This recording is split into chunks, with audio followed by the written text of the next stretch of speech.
What happens when a raw, unfiltered conversation about redemption turns into one of the most explosive moments in daytime television history? That is exactly what viewers witnessed when Jelly Roll sat down with Kelly Clarkson for what was supposed to be a routine interview about his latest album and tour. Instead, what unfolded was a clash of perspectives that left the audience in stunned silence and had social media erupting within minutes. Before we get into what actually went down, make sure you hit that subscribe button and drop a comment below, telling us what you think about celebrity interviews getting real. Now, let's dive into how this whole situation exploded. The interview started off smoothly enough. Kelly opened with her signature warmth, welcoming Jelly Roll to the show with genuine enthusiasm. She complimented his recent success, his chart-topping hits, and the way he had managed to turn his life around from his troubled past. Jelly Roll, always humble, thanked her in the audience, settling into the chair with that laid-back energy he is known for. Everything seemed perfectly cordial, exactly what you would expect from a daytime talk show. But then, Kelly shifted gears.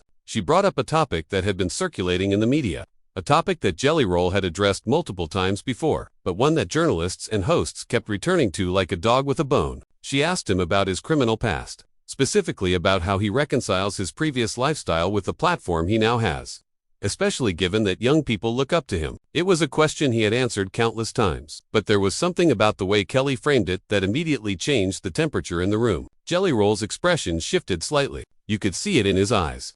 That flicker of frustration that comes when someone touches on a nerve that has been hit too many times. He took a breath, clearly trying to keep his composure, and responded with the same story he had told before. He talked about his past mistakes, his time behind bars, the moment he decided to change his life for his daughter. He spoke about redemption, about the fact that people can change, and about how his music is a testament to that transformation. His voice was steady, but there was an edge to it, a subtle warning that this was worn territory. Kelly nodded along, but then she pressed further. She brought up specific details from his past, incidents that had been documented in interviews and articles, and asked him whether he thought it was responsible to be such a prominent figure in music, given what he had done. She phrased it as concern for his young fans, suggesting that perhaps his influence might send the wrong message to kids, who might see his success as a validation of the lifestyle he once led. That was the moment. That was when you could see Jelly Roll's entire demeanor change. His jaw tightened, his hands gripped the armrests of the chair, and he leaned forward slightly, his eyes locked on Kelly with an intensity that made the air in the studio feel heavy. The audience, which had been casually engaged up until this point, went completely silent. Even the crew members, who were used to the rhythm of these interviews, paused in their tracks. Something was about to happen.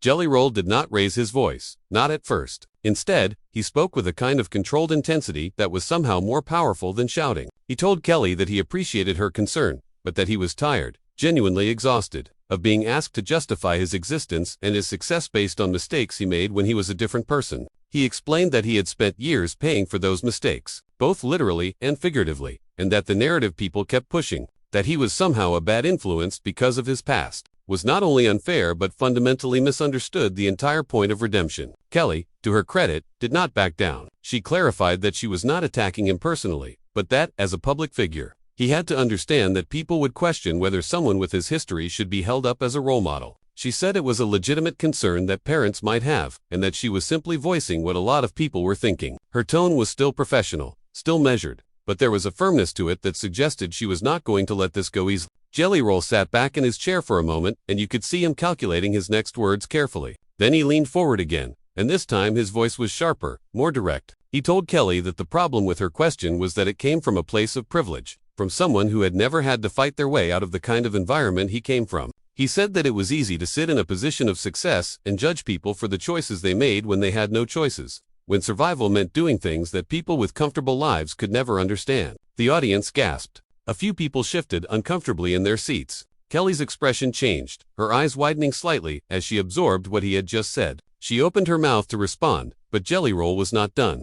He continued, his voice rising now, the emotion breaking through the carefully maintained control. He said that he was not going to apologize for being a product of his environment, and that the fact that he had managed to break free from that cycle, to build something meaningful out of the wreckage of his past, should be celebrated, not questioned. He told her that his music, his story, was not about glorifying crime or violence. It was about showing people that no matter how far down you go, no matter how many mistakes you make, you can still come back. You can still be something. And for her to suggest that his success was somehow problematic because of where he came from was, in his words, a slap in the face to every person who had ever fought to change their life. Kelly tried to interject, to clarify her position, But Jelly Roll kept going. He pointed out that the music industry, the entertainment industry as a whole, was filled with people who had done questionable things, who had made mistakes, who had lived messy lives. But somehow, he was the one being held to a different standard, being asked to constantly relitigate his past as if he owed the world an explanation for daring to be successful despite his background. His voice had an edge now, a rawness that made it impossible to look away. He looked directly at Kelly and asked her a question that cut through all the pretense. He asked her if she had ever made a mistake, a real mistake,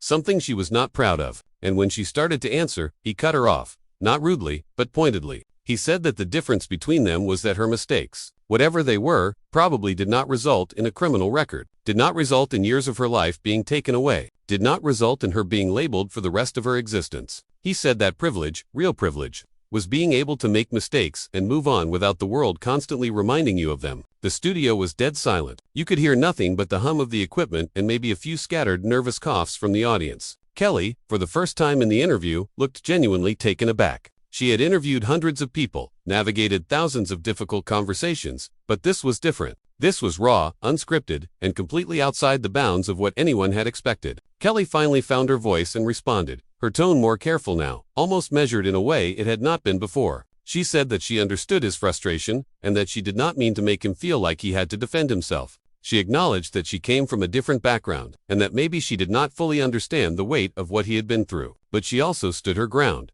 saying that her question was not about judging him, but about understanding how he navigates the responsibility that comes with his platform. She said that parents, educators, people who care about young people, they worry about the messages being sent, and that was a fair concern to raise. Jelly Roll shook his head, a bitter smile crossing his face. He told her that the responsibility he felt was not to be perfect, not to pretend like his past never happened, but to be honest, to show people that you can fall, you can fail, you can make the worst decisions imaginable, and still find a way forward. He said that sanitizing his story, pretending like he was always destined for success, would be a lie, and it would rob his message of its power. His fans, the people who connected with his music, they did not need him to be a saint. They needed him to be real. Kelly leaned forward slightly, her expression softening, but her resolve still visible. She said she got that. She really did, but she pushed back on one point. She asked him how he would feel if his own daughter, the one he talks about so much, if she looked up to someone with a similar past and used that as justification for making dangerous choices. Would he still feel the same way about redemption stories being told without any caution or context? It was a calculated question,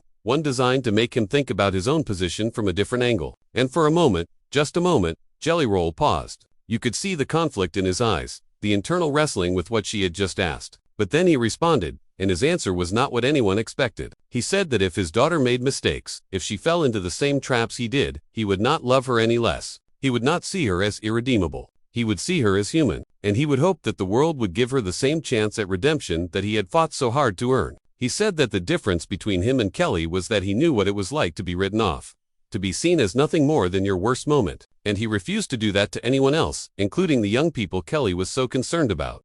Kelly nodded slowly, absorbing his words. She said that she respected that answer, that she could see the conviction behind it. But then she asked another question, one that seemed to get at the heart of what she was really trying to understand. She asked him if he ever worried that by being so open about his past, by making it such a central part of his identity and his brand, he was inadvertently making it seem like you have to go through hell to be interesting, to be authentic, to be worthy of attention. She said that there were plenty of kids out there who were making good choices, staying out of trouble, doing the right thing, and they might feel like their stories did not matter because they were not dramatic enough. Jelly Roll let out a long breath, and you could see him really considering what she had said. He told her that was a fair point, one he had not thought about in exactly those terms before. But then he said that his story was not about glorifying the struggle. It was about surviving it. He said that if there were kids out there making good choices, staying on the right path, then that was incredible, and they should be celebrated. But his message was for the kids who had already fallen, who had already made mistakes, who felt like there was no way back.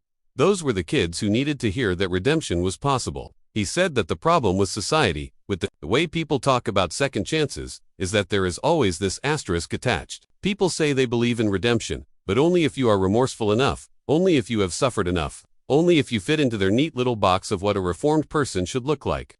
He said he refused to perform that kind of redemption. He was going to be himself, flaws and all, and if that made some people uncomfortable, then maybe they needed to examine why someone else's honesty threatened them so much. Kelly raised her eyebrows at that. She said that was a bold stance to take, and she asked him if he really thought that everyone who questioned his approach was threatened by his honesty, or if maybe, just maybe, some of them had legitimate concerns that deserved to be taken seriously. She said that dismissing criticism as jealousy or discomfort was not always the answer. Sometimes criticism came from a place of genuine care and genuine concern for the broader impact of the messages being put out into the world.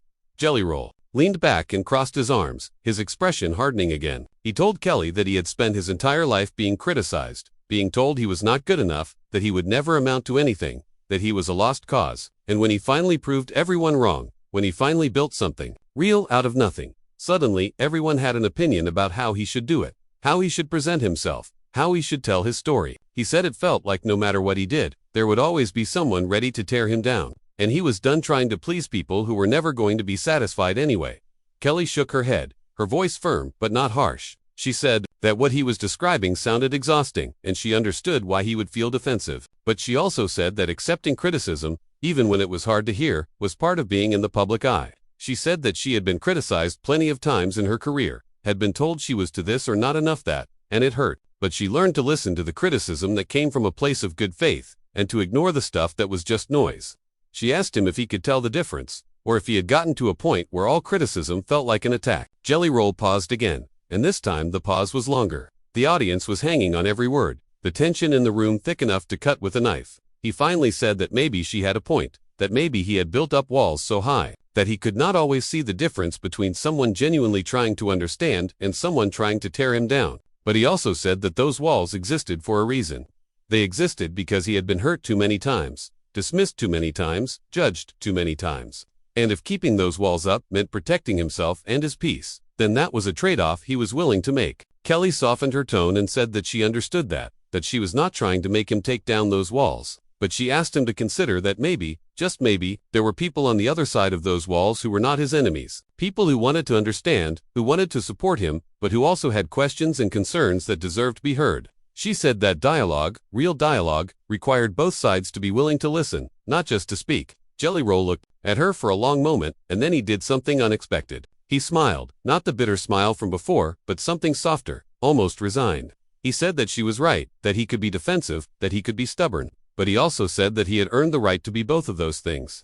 He told her that every scar, every mistake, every moment of his past had taught him something, had shaped him into the person sitting in that chair. And if being defensive about his journey meant that he was protecting the thing that had saved his life, then he would wear that label proudly. He said that his music, his story, was not just entertainment to him. It was survival. It was proof that he mattered, that his life had meaning beyond the mistakes he made, and he was not going to apologize for fighting to protect that. Kelly nodded and said she could respect that. She said that what he was describing was passion, and passion was what made great artists. But she also said that passion without reflection could sometimes lead people down roads they did not intend to travel. She asked him if he ever took time to step back and really examine not just what he was saying, but how it was being received. Because intent and impact were not always the same thing, and sometimes the message people heard was different from the message he thought he was sending. Jelly Roll tilted his head, considering her words carefully. He admitted that he did not always think about how his words would land. He said that he spoke from the heart, from his gut, and sometimes that meant he was messy, that he was raw, that he was not polished. But he also said that was the point.